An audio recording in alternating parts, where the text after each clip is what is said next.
Juhul, kui te kasutate lõpptoodete puhul vaheladusid, näiteks saab meil tootmises toode valmis, kuid tahame liigutada selle Tartu vahelattu, siis tuleks teha laoliikumine. Või teine juhtum on see, et teil on eraldi laod saagidel ja laseril, siis sel juhul jällegi mõnikord on vajadus liigutada artiklid ühest laost teise lattu. Selle jaoks laoliikumine.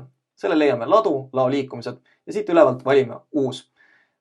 Määrame esmalt siis ära, millisest laost me hakkame artiklit liigutama, näiteks materjalilaost, neid võib ka mitu olla ja liigutame lattu välitelk. Selline on meil olemas siin.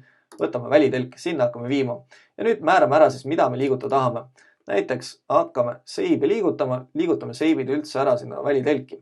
Näeme, et meil saadav on 760 tükki neid seal laos ja siia siis kirjutame, mis koguse me ära liigutame. Kui tahame kõik liigutada, kirjutame 760. Teemegi siis seda. Kirjutame 760 ja kui ülevalt vajutame salvesta, siis saab lao liikumine omale unikaalse numbri külge ja nüüd, kui vajutame kinnitatud, siis selle peale esiilis liigutatakse ühest laost tooted teise lattu. Vajutame salvesta ja lao liikumine ongi tehtud.